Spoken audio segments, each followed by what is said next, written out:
For a 3-thread overlock narrow edge, we're going to start by removing the left needle. So go ahead and clip the thread. I always clip that. And then take the thread completely off the machine.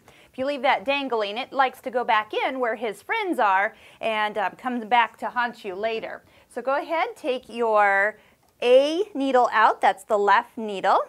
And make sure to tighten up that screw too, so that way it doesn't wiggle loose later. That is actually all you need to change to get to a 3-thread.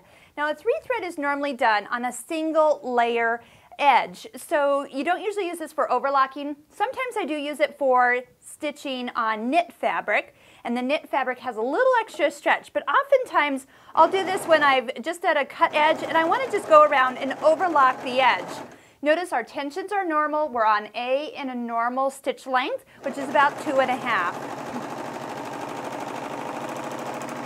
Now the one thing that most people will say is, oh my goodness, I see loops hanging off the edge of my fabric. Well, that is often seen when you switch to a 3-thread because we don't have the 2 layers of fabric here to fill that in. Now this is not a tension adjustment. This is a knife adjustment. The knife just needs to be moved just a little bit to the right. That way you can actually get or leave more fabric to fill that in. So the knife adjustment's right here. Normally it's at in, but again, your machine doesn't know what fabric you're using, so you'll adjust that as you go. And if you can kind of see, the knife is moving in and out from my turning here. So I'm going to go ahead, let's go ahead and go all the way up to 7 here, and we'll just do it on the other side.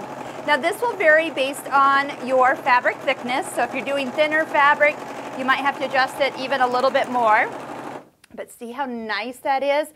This is a great edge. I've got a little jacket. I'm actually letting you see the inside here. I actually had the whole thing quilted. I just took two pieces of silk, had it quilted through by my long arm quilter, and then I cut a jacket out of it. Well, on the inside, I have no lining. So I just, after I cut my pattern pieces out, I used the 3-thread overlock edge to just overlock all the edges. Now I didn't cut off anything. So if you don't want to cut something off, you want to run it right beside the knife. The knife you can see is right here, kind of lined up with the little silver throat plate that you have, and you just want to just maybe sliver off a little bit. I never remove my knife. We'll talk about that when we talk about stitch width and knife adjustments and such. But don't ever take that knife out. That's my visual guide because you definitely don't want your fabric to drift. But if you're just going to sliver something off, now I know I have these little zigzaggy edges here, so I'm going to end up just cutting off just a little bit of them.